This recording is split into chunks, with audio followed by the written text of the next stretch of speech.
Mr. Lansky, is there such a thing as organized crime? I have no knowledge on the subject. Who was Meyer Lansky, the one who started the commission with Luciano and who started Murder Inc. with his nickname the Mob Accountant? Only 152 centimeters tall, Meyer Lansky, born July 4, 1902, official assigned date by US authorities, and then also spelled Grodno, Russian Empire, died January 15, 1983, Miami Beach, Florida, US, one of the most powerful and richest of US crime syndicate, chiefs and bankers. He had a major interest in gambling, especially in Florida, pre-Castro Cuba, Las Vegas, and the Bahamas. A Polish Jew, born in Russian Pale of Sentiment, Lansky immigrated with his parents to New York, Lower East Side in 1911. By 1918, he and an American gangster, Bugsy Siegel, were running the floating crab game and graduated into the highly lucrative auto and resale in the course of the 1920s.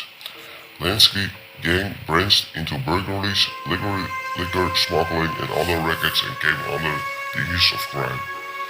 Boss Giuseppe Massaria, Lansky and Siegel had to develop a squad of professional murders for hire, the prototype for the later Murder Inc., headed by Louis Buchalter and Albert Anastasia.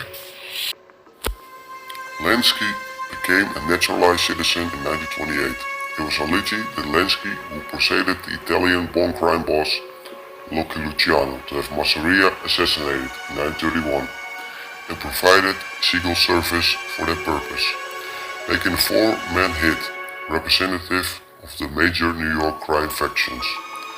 Between 1932 and 1934, Lansky joined Luciano and the American gangster Johnny Torrio, among others, in forming the National Crime Syndicate and became one of its major overseers and bankers, often laundering funds through foreign accounts.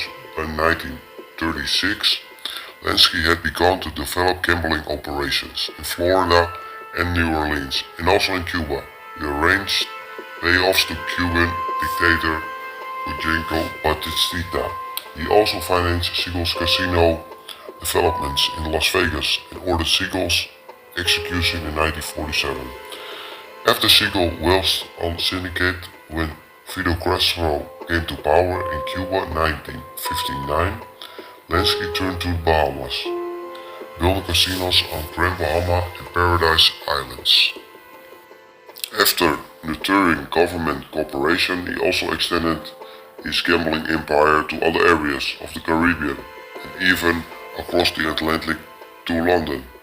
He was involved in narcotics smuggling, pornography, prostitution, labor racketeering and extortion, and had control of such legitimate enterprises as hotels, golf courses and meatpacking plant. Monies were secret in Swiss banks.